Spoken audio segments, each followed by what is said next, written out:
Good evening, and thank you for joining me for another Boring Books for Bedtime. I hope tonight's selection provides all the boredom your busy brain needs to quiet down and let you get some sleep. Before we begin, I'd like to give a special shout out of thanks to quite a list of new Patreon subscribers. Julianne, Midi, Saori, Lisa, Matt, Antoinette, Louise, Christy, Spotty West, Madeline, and Judy. Thank you all so much for supporting this podcast. By becoming members of Patreon, you help us remain 100% listener-supported and ad-free for everyone, and it's very much appreciated. If you're interested in supporting Boring Books for Bedtime and finding out more about the perks available to subscribers, including exclusive episodes, full books and essays, and some supporter-only giveaways for the holidays, you'll find a link to Patreon in the show description. You'll also find a link to buymeacoffee.com, where you can support us with a one-time tip, no subscription required. I hope you'll take a moment to check them out. Now, let's read and relax. Find a comfortable spot. Adjust your volume. Take a nice deep breath in. Let it out slowly. And off we go. Tonight, let's return to a wonderful how-to manual we haven't read from in some time. Woodworking for Beginners, a Manual for Amateurs, by Charles G. Wheeler, B.S. Copyright 1899 by Charles G. Wheeler and the Knickerbocker Press, New York. Let's pick up right where we left off at Chapter 4. Let's begin. Chapter 4. Working Drawings, Laying Out the Work, and Estimating. Working drawings. A simple drawing will often give you a better idea of an object than you can get from any description in words, for drawing is not only a very ancient form of language, but one readily understood by people of all countries and all times. It is one of the chief tools of a workman in these days, so of course, the quicker you become familiar with it, the better, for the day for rule-of-thumb work and feeling one's way along step by step is fast giving way to the guidance of the working drawing, which shows one not only exactly what is to be made, but exactly how to make it. When you wish to make some particular thing, you should begin by making rough sketches to express your idea, and from them, an accurate working drawing in which every detail and measurement is clearly given. Make all your working drawings carefully to scale, and whenever you can, make them full size. Do not guess at the height, width, and length, but measure, and measure very carefully. Never mind if it takes time. Learn first to do it right, and practice will soon teach you to do it more quickly. The time to make changes in your plans is when you are making the drawings, particularly the rough preparatory sketches. Making the drawings will, if you make them complete and accurate, show you what you know and what you do not know about the subject. The working drawing should be complete and final. Begin the making of sketches and detailed drawings with the first article you make, no matter how simple it may be. You can go about the work with confidence, which goes a long way toward success, when you know that you have thought it out to the end and have it all done on paper. For practical suggestions about working drawings, see the appendix. Laying out the work. Try to get the measurements and lines exact, and do not be satisfied with coming within 1/8 of an inch.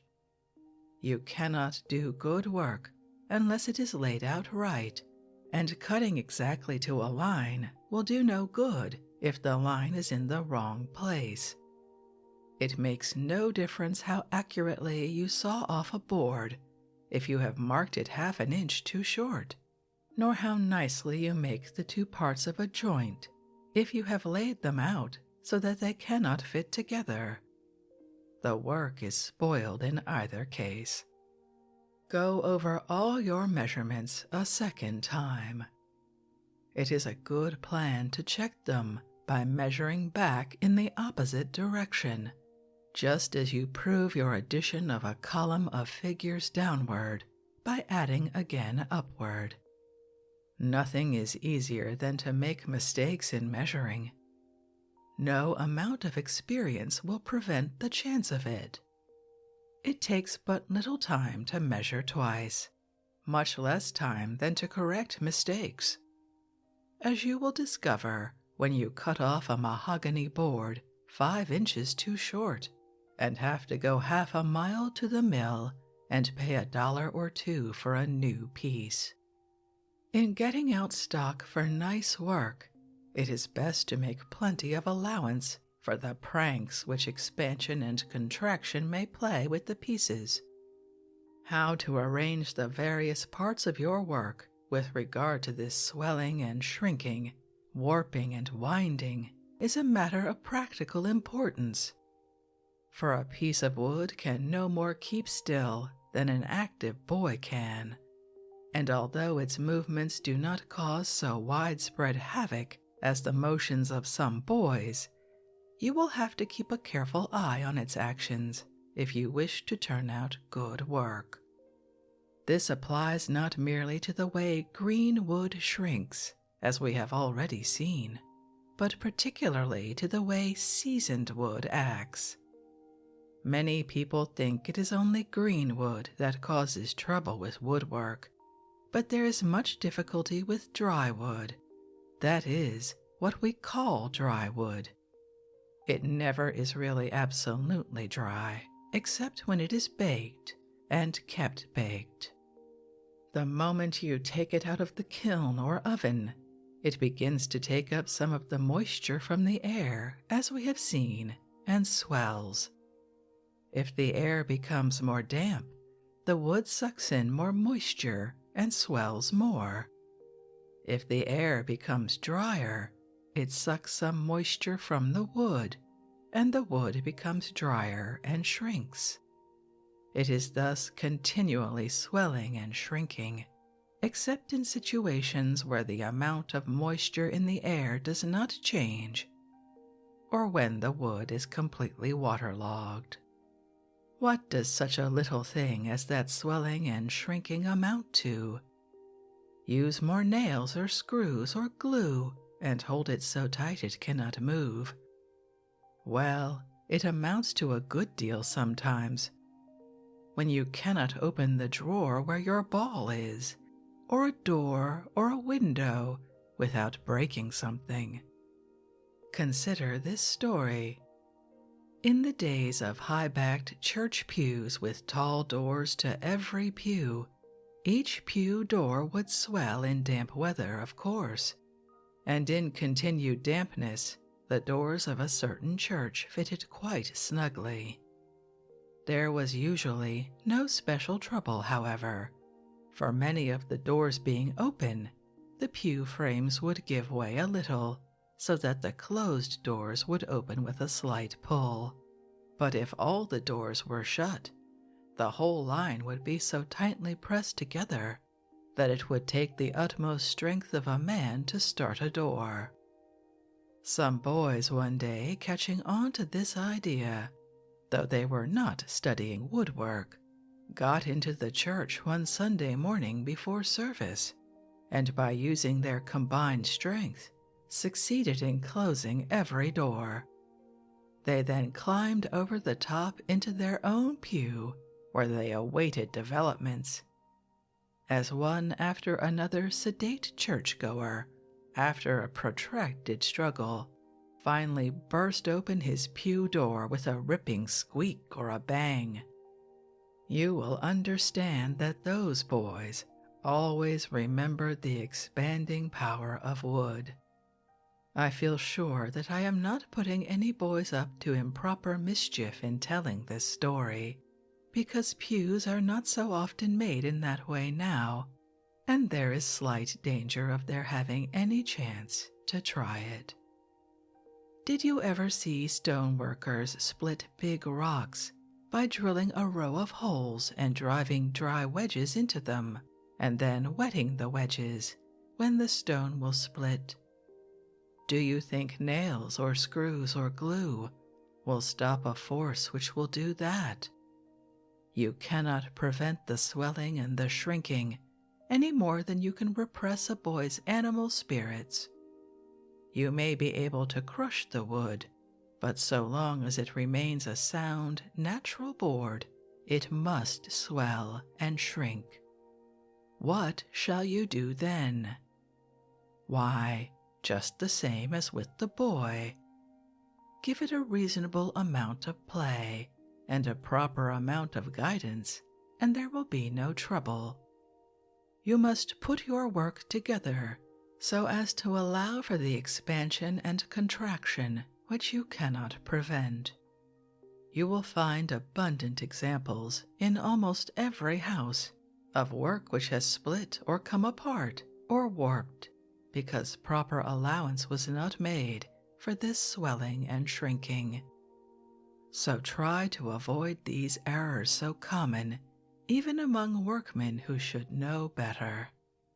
For instance, if you were to put cleats on one side of a drawing board 3 feet wide, and were to firmly glue the cleats for their whole length, you sometimes see such things done, you would probably not have to wait many weeks before you would hear a report like a toy pistol, and the cleats would be loosened for at least part of their length because of the expansion or contraction of the board. Similar cases are continually occurring. In such cases, the cleats should be screwed, the screws having play enough in their holes to allow for the changes in the board. You must also make plenty of allowance for planing down edges and surfaces, and for the wood wasted by sawing. No rule can be set for these allowances. If you do not leave enough spare wood, the pieces will finally come out too small. If you leave too much, you will increase the amount of planing or shaping to be done. But of the two extremes, it is better to err on the side of allowing too much. A rod, any straight stick, say 6 feet long, and another 10 or 12 feet long, with feet and inches marked, are very handy to have when laying out work roughly, or for measuring outdoor work approximately.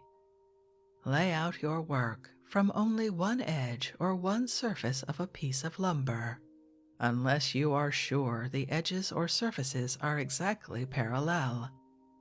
Having selected the best edge for a working edge, and the best surface for the face, mark them with an X or other mark to avoid mistakes. Figure 36. This is quite important in laying out a number of pieces, as before the stock is accurately worked into shape, you cannot usually rely on the edges being parallel. One mark, like a V as shown in figure 36, will indicate both the working edge and the face. Estimating. You must, of course, learn to make your estimates yourself, often a very important preliminary.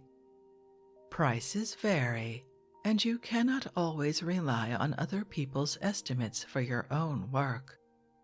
It is a matter of simple arithmetic and of making correct allowance for waste and incidentals. You can always get the prices easily.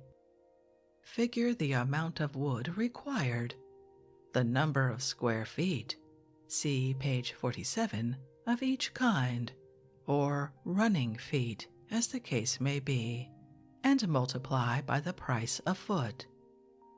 But after this comes the allowance for waste, etc., which cannot usually be figured exactly, but must be estimated. For instance, if you wish to make a double runner with a seat 10 feet long, the board from which to make it will very likely be 12 feet long, in which case you must, of course, buy the whole board.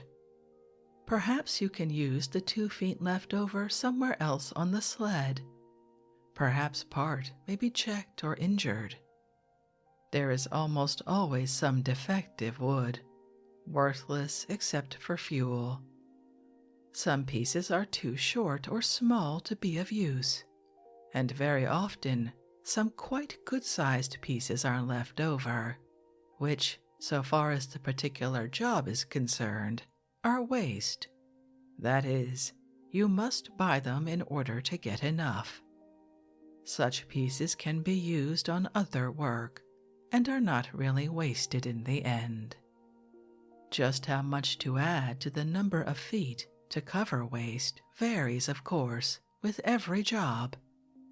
Some people add a fixed % to their measurements or calculations, which, although not exactly correct for any one job, strikes an average for a good many. It would not be easy to state any such % for the varied work you will do, but the main thing to bear in mind is that you must make a liberal allowance. Just so with the other materials. Remember to allow for waste and for unforeseen extras. Even with experienced people, things are very apt to cost more than the estimate. Make a neat schedule to take to the lumber yard or mill, specifying the kinds and dimensions of the stock required. Chapter 5. The Workshop. If you have a place where you can build a workshop, you will find one described in Part 3. If not, try to find a well-lighted shop, both on account of your eyes and your work, one that is dry, or your tools will rust and your work will be injured, and one that can be heated, for there will be no time you will wish to use it more than on cold, stormy days. As a rule, an outbuilding is better than a basement or attic, other things being equal, because a basement is liable to be damp and dark, and an attic is bad about carrying materials and finished work up and down stairs. Noise in the top story of a house is usually more disturbing to the occupants than noise in the basement, but all these conditions vary in different places. Have a lock on the door of your workshop, partly to keep small children from getting cut if they should come in without leave, and partly to prevent your work being interfered with in your absence, and the edge tools used for various domestic purposes by your feminine relatives, who might, in their innocence, mistake your best gouge for a tack puller, or the 1/4-inch chisel for a screwdriver. Of course, you will have overalls and jumper, or a workman's apron made of denim, ticking, or some strong cloth. If you use an apron, have a pocket in it. A small slip of a pocket on the outside seam of your overalls, above the right knee, is also useful for holding a rule. When you have a long job of dirty work before you, a good way is to change your clothes for any old duds that you may have. This saves your clothes and in warm weather is more comfortable and healthful than to wear overalls. Your shop can be all fitted up for you by a carpenter, but it will be better and better fun to do it yourself. After the workshop itself is ready, the first important thing is the workbench. The workbench. A very simple one, figure 37, will answer your purpose for a long time. When you become a pretty good workman and feel the need of something better, for a first-class bench with the best attachments is really a great help toward doing good work. You will still find this first simple affair very useful in some part of your shop. There is no need of a bench being made of stock of exactly the dimensions given, so if you have a pile of boards and joists to draw from without buying, you can, of course, substitute other-sized pieces, provided you use stock heavy enough to make a firm bench. Heavier legs and top, the front board, would be better, and in fact, there is little danger of making a bench too solid.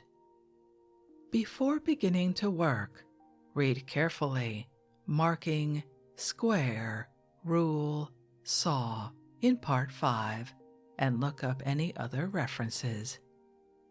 The design is for a small bench, 5 feet 10 inches long, 2 feet wide, and 2 feet 6 inches high. A larger one can be made on the same principle. You will require for stock 1 piece of 3-inch by 4-inch joist, 10 feet long, 1 board, 7/8 inch thick, planed, 12 inches wide, 12 feet long, 1 board, 7/8 inches thick, planed, 10 inches wide, 12 feet long, 1 board, 7/8 inches thick, planed, 10 inches wide, 6 feet long, 1 plank, 1 1/2 inch or 2-inch thick, planed, 5 inches or 6 inches wide, 2 feet 9 inches long, 1 strip, 1/2 inch to 7/8 inch thick, 3 inches or 4 inches wide, 15 inches long. Pine is good, and almost any cheap wood can be used. Hemlock is not very suitable unless for the legs. Spruce is cheaper than pine or whitewood and can be used for economy, but is prone to warp and twist and should be thoroughly nailed. First, make the legs and fasten them together. To do this, take the joist and lay it on 2 boxes or old chairs, figure 38, which you can use temporarily for horses until you make a pair. See whether either end is cut off squarely. If neither is, mark a line by the square a short distance, perhaps 1/2 inch according to the condition of the end of the joist, from one end, on one side of the joist. Carry this line around the joist by applying the square to each side successively, and saw off the waste end with the cross-cutting saw. Having one end square, measure from that end 2 feet 5 inches, and mark a line around the joist as before. Saw this piece off, and using it as a measure, but not as a square, mark and saw off 3 more pieces. These are for the legs. Next, from the short 10-inch board, mark and cut off 2 pieces, 1 foot 10 1/4 inches long in the same manner, figure 39, seeing first that the end from which you begin to measure is square. You do not need to mark the underside of the boards, but only the top and the edges. Now square a line 1 inch from each end of each of these short boards, and start 3 nails on each of the lines by driving them nearly through the board. Figure 40. See nailing. Next, place the end of one of these boards on the narrow side of one of the legs, and holding it firmly in position, nail it securely to the leg. You must take pains to keep the leg and the cross piece square. Nail only one nail first, and then adjust, testing with the tri-square before driving the other nails. Figure 41. Then nail the other end to another leg, and repeat the process with the other board and the remaining legs. This will give 2 frames, like figure 42. Next, fasten the sides to the legs. Take the 10-inch board and mark and saw off 2 pieces 5 feet 10 inches long in the same way as before. Figure 43. At distances of 7 inches and 12 inches from each end of the board, mark lines across the side with the square and start nails between these lines. Figure 44. Then, fitting these lines at the outside edges of the legs, nail the sides securely to the legs, as shown in figure 45. But drive only 1 nail through each leg at first, until you are sure that the frame is coming together square and true throughout. Test the angles with the square. Stand the frame on as level a surface as you can find, and sight across the top endways and crossways to see if either corner sticks up or down. If the top is not true, twist the frame enough to make it so, which you can easily do if you have but 1 nail in each corner. When the top is true and the legs at right angles, drive in the rest of the nails. Figure 45. Be sure to test the top for winding as just said. See Part 5, rather than to trust to the way the legs stand on the floor. Floors are often uneven, and the legs may not be cut exactly the same length. Make the top true, and the legs can easily be made to fit the floor afterwards. The piece of 10-inch board left over you can fit to slip in between the sides, as in figure 45. If you nail through the sides and top into this piece, it will stiffen the bench. In making a long bench after this pattern, it is well to insert a few pieces of plank or joist between the sides in this manner. Next, put on the top. Cut 2 lengths of 5 feet 10 inches from the 12-inch board. Lay them in position, square lines across as guides for the nails as before, and nail them down to the legs and crossboards. Also, drive carefully a few nails at the edge down into the sides of the bench. Sink all the nail heads well below the surface, as much as 1/8 of an inch, with the nail set. See nail set. A better bench can be made by using a plank, say a 2-inch plank planed, for the front of the top. Figures 46, 47, and 48. This bench with plank front is much better than the common carpenter's bench just described, and the difference in expense is but slight. It is easier to do good work on, as it is stiffer, steadier, and much better to pound on. Of course, a thicker plank can be used if available. Hard wood is best. Maple is excellent for a bench top. Take particular care to select a good, sound plank, from the center of the tree if you can. See Chapter 3, as straight and free from winding as possible. and have it planed so as to be straight and true. This can easily be done at any properly equipped planing mill. To make this bench with a plank in front, you can proceed exactly as with the bench just described, except that the front legs should be as much shorter than those at the back, as the plank you have is thicker than the 7/8" board used for the top of the bench just described.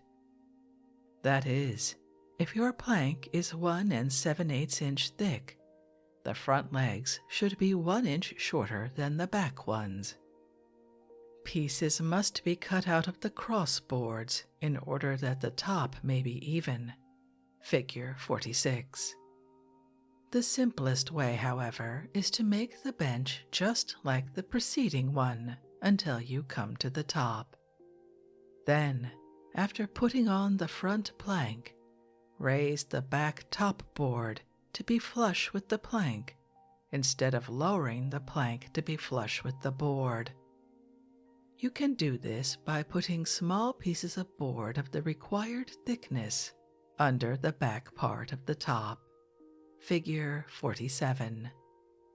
Some workmen prefer having the back board of the bench top lower than the front by an inch or so, with a strip fastened on the back and sometimes at each end, so as to be level with the top of the front plank, thus forming a sort of tray, figure 48, where tools, nails, small bits of work, etc., can remain when in use, keeping the front plank clear for the actual operations.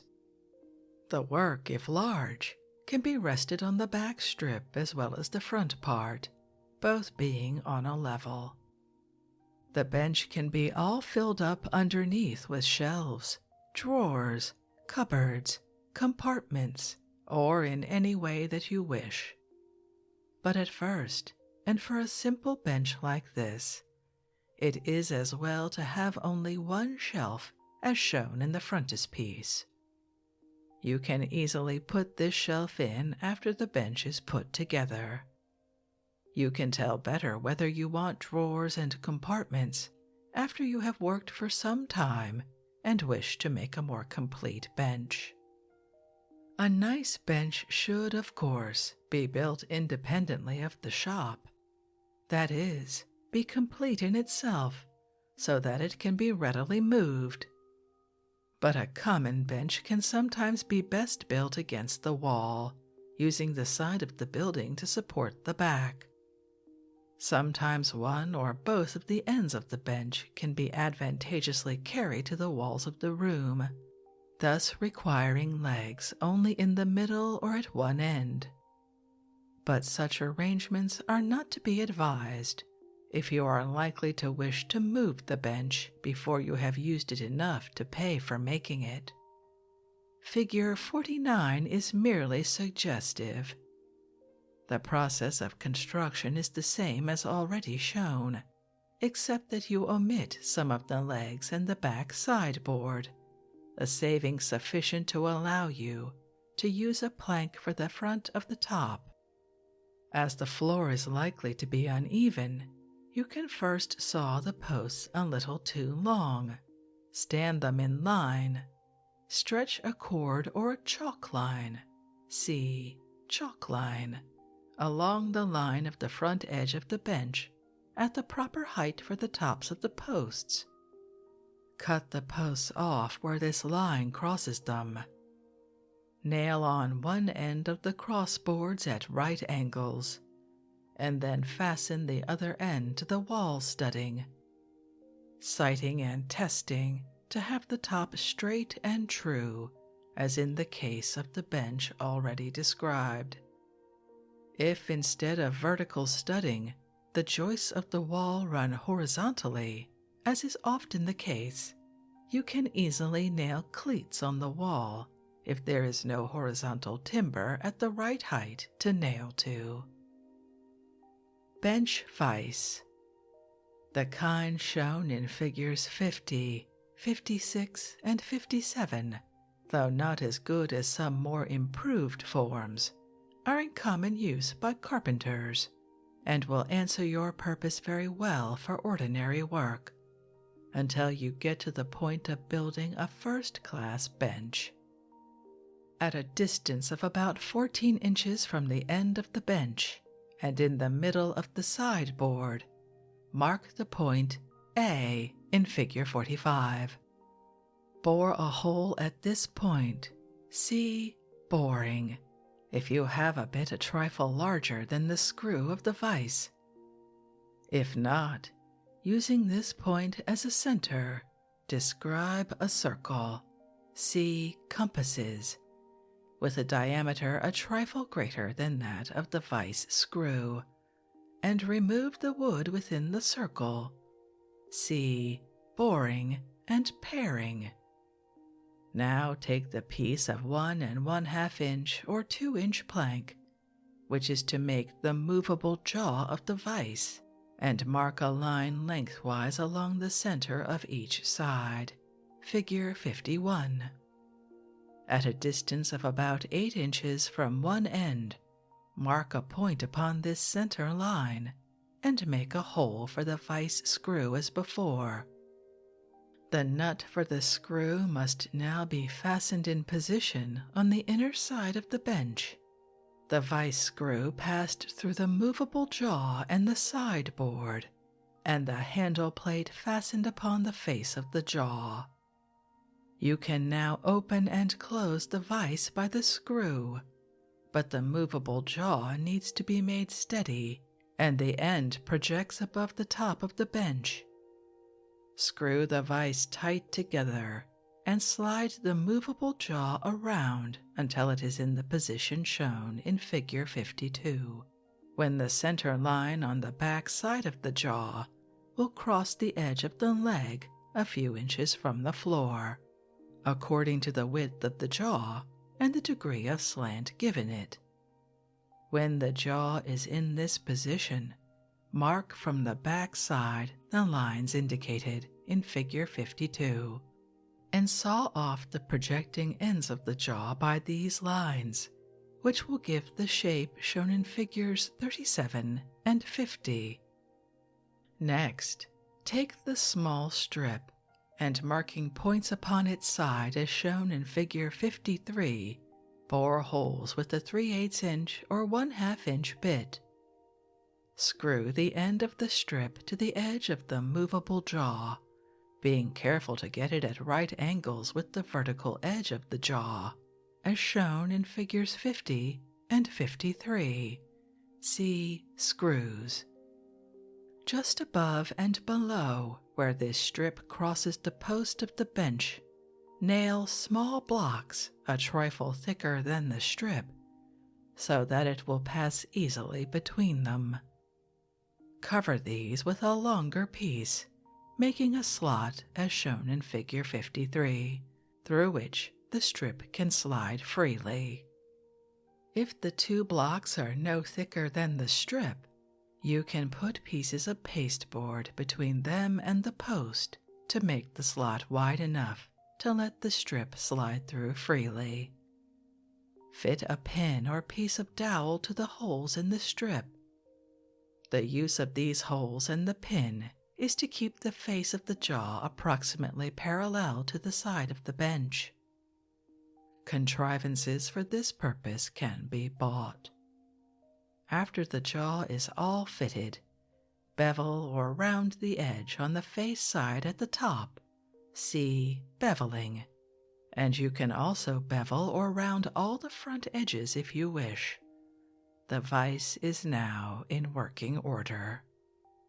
The important point with this vise, and in fact with any vise, is to have the inside surface of the jaw parallel with the surface of the side of the bench, so that the wood will be pressed equally at all points, else it will slip just when you wish it to be securely held. Be sure that the vise is not open more at the top than at the bottom. See figures 54 and 55. The holes bored in the side of the bench are to support the end of a long board, figure 50. If you cannot afford to buy a vise or have to work where there is none, there are a number of makeshifts with which you can get along quite well, though not as rapidly or conveniently. Carpenters often nail a piece on the side of the bench, figure 60, which holds boards for planing fairly well, for common work, but tends to bruise the ends of the board a little against the cleat, and requires a knife or something driven in at the other end of the boards to hold them with any degree of security. Another cheap substitute is shown in figure 61. This holds boards of regular sizes quite well. Thin pieces can be held tighter by wedging, as shown. Another simple contrivance, and more of a vise, is easily made by boring a couple of holes in a board, say 6 inches wide and 12 inches long, and screwing it loosely to the side of the bench, figure 62, making the holes in the board larger than the diameter of the screws, so that it will be free to play. By inserting the piece to be held in the end and double wedging the opposite end, figure 63, the piece will be held fairly well. See wedges. For thin boards, blocks can be inserted to make the jaw parallel with the side of the bench. An upright vise made on this principle is often used to hold saws for filing.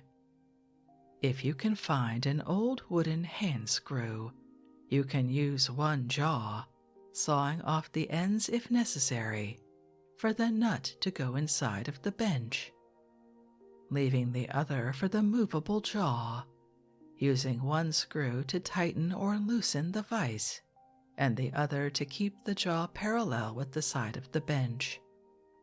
You will require no description to contrive something of this sort.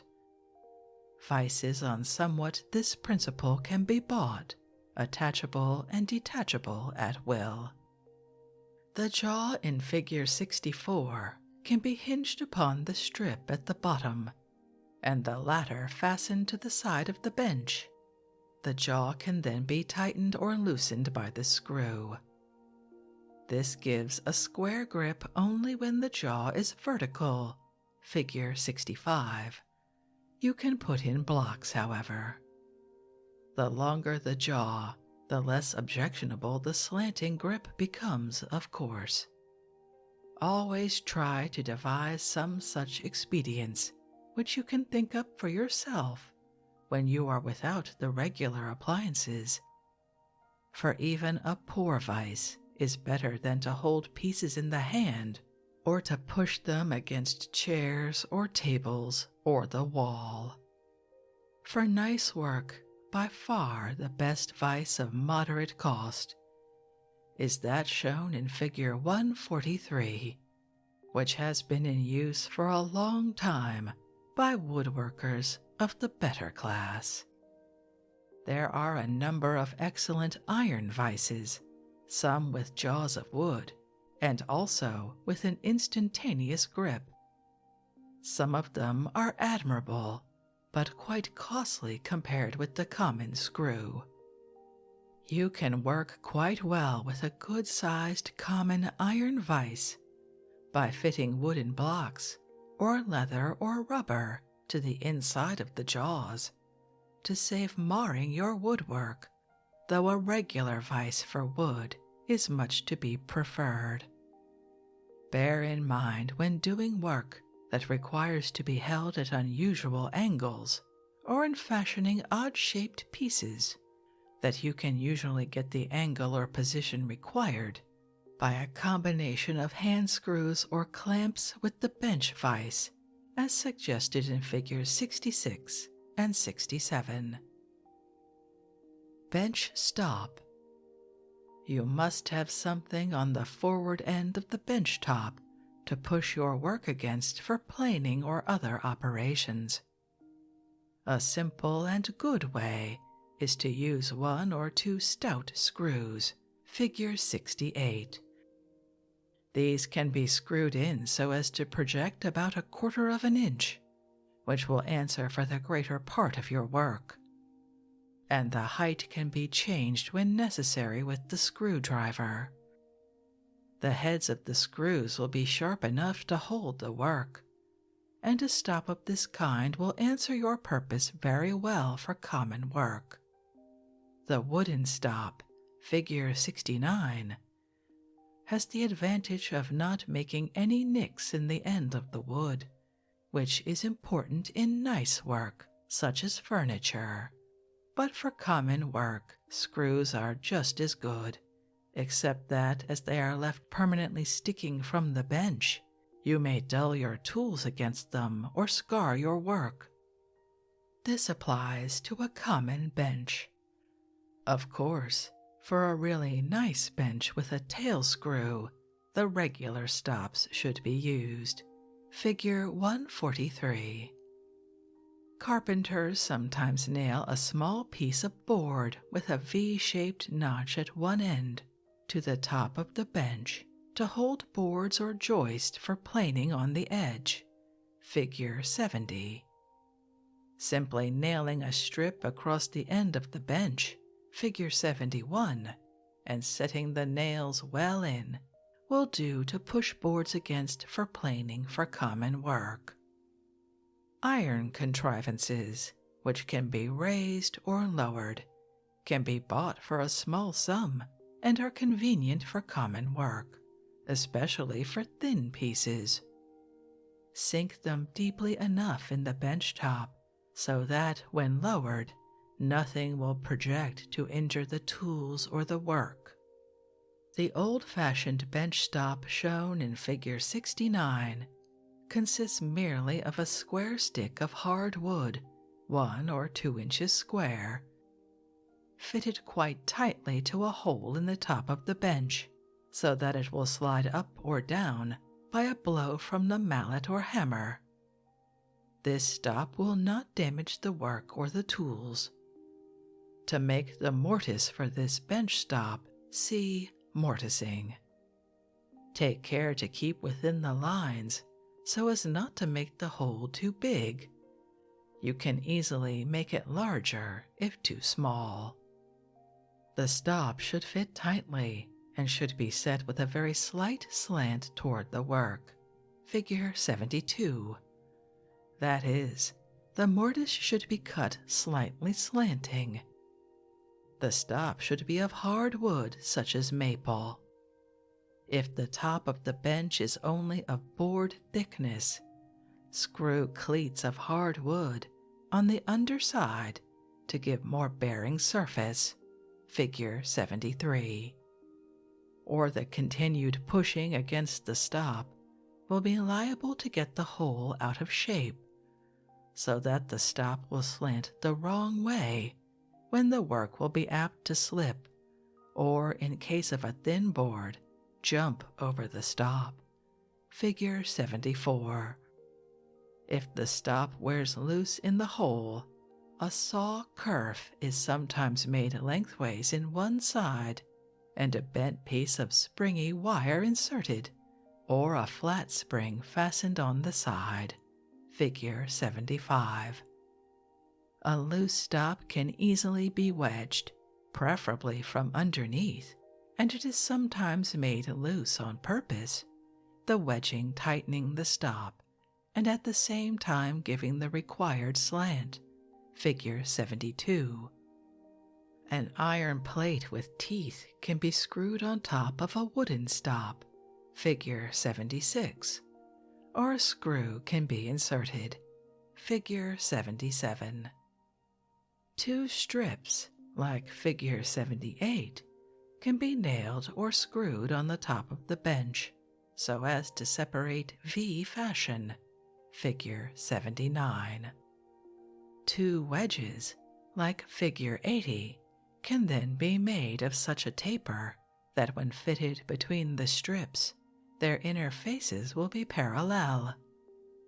by tapping in the wedges on each side of the work to be held, figure 79, it will be securely fastened without injury. If the inside edges of the strips and the outside edges of the wedges are slightly beveled, which you can do with a plane or a knife, the wedges cannot jump out of place. The best way to fit this contrivance is to make the wedges first. Place them in position on the bench with the square sides inside facing each other, and then fasten the fixed strips outside of them. Pushing the work tends to tighten this vise. This is much better for permanent use than the notched board shown in figure 70. If you have a good vise, you will not often have occasion to use such contrivances, but they are sometimes useful as makeshifts. The top of a good bench should be as true and as smooth as possible. See plane and scraper. Rub it with linseed oil, wipe it off with a rag, and after a few days give it a couple of coats of shellac. See finishing. You should place your bench so that when you stand at it, you will face the light and not have it come from behind you. If it can come from the forward end of the bench and also from behind the bench, as shown in the frontispiece, it will be best. For a cross light is often very useful, not merely that you may have light enough, but also that when testing your work with the tri-square, straight edge, and the like, any inaccuracy may be detected by the light passing through the crack between the testing tool and the work, and also when sighting by the eye alone. Fasten the bench firmly to the floor and wall if you can, with screws, cleats, or L-irons. Avoid chopping on the bench top, or whittling it, or boring holes, or marring it by saw cuts or chisel marks. Do not use paint, varnish, or glue at the bench if you can help it. If necessary to do so, clean the bench top carefully when you get through. Lumps of hardened glue will hinder you and deface your work.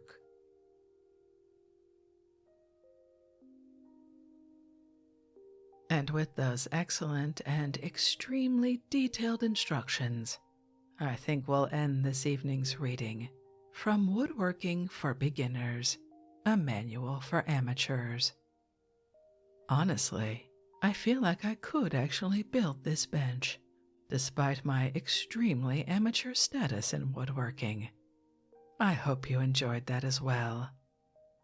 If you'd like to read this work for yourself and see the many, many figures, as always, you'll find a link to a free ebook from Project Gutenberg in the show description. If you'd like to connect, suggest a boring book you'd like to hear read, or request more from one we've already started, you can drop me an email via our website, www.boringbookspod.com. It's always a pleasure to hear from you. Thank you so much for joining me for this evening's reading. Until our next boring book, good night.